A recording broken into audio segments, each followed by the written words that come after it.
Vitamin B2 के में alcohol का भी बहुत बड़ा रोल है। अल्कोहल और स्मोकिंग, इसे दूर रहने की भलाई है।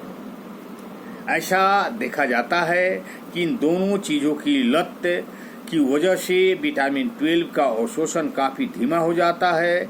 इसलिए सप्लीमेंट आदि लेने के बाद भी कई लोगों को ज़्यादा फायदा नहीं होता। ऐसे में B12 को इंजेक्शन लेना ही बढ़िया विकल्प रहता है।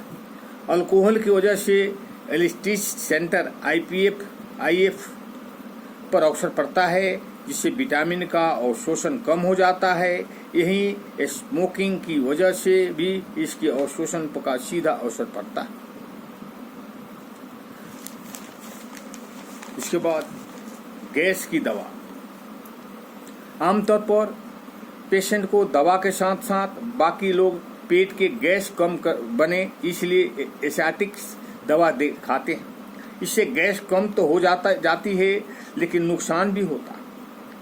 यह जानना चाहिए कि विटामिन 12 समेत दूसरे फूड आइटम के पाचन के लिए पेट में सही मात्रा में एसिड बनना जरूरी है। जब कोई एसाइटिक्स खाता है तो एसिड कम निकलता है।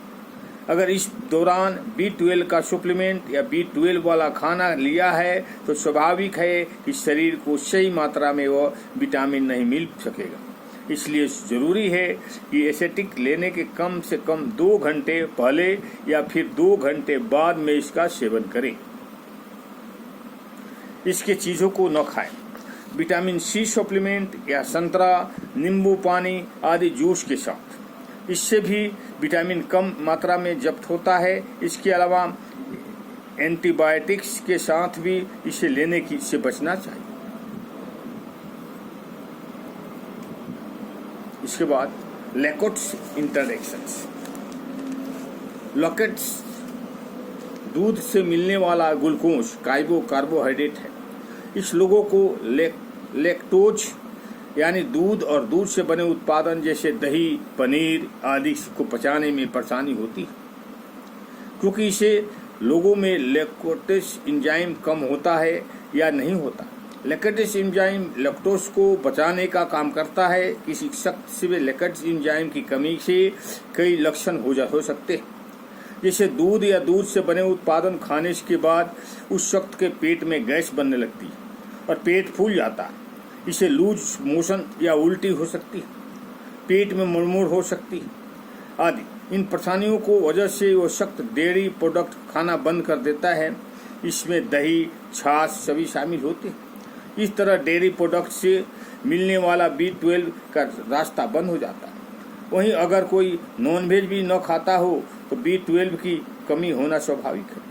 ऐसे में उस शख्स को रात में एक बार अपना ब्लड टेस्ट करवाकर देखना चाहिए। उसी अनुसार डॉक्टर की सलाह से सप्लीमेंट लेनी चाहिए।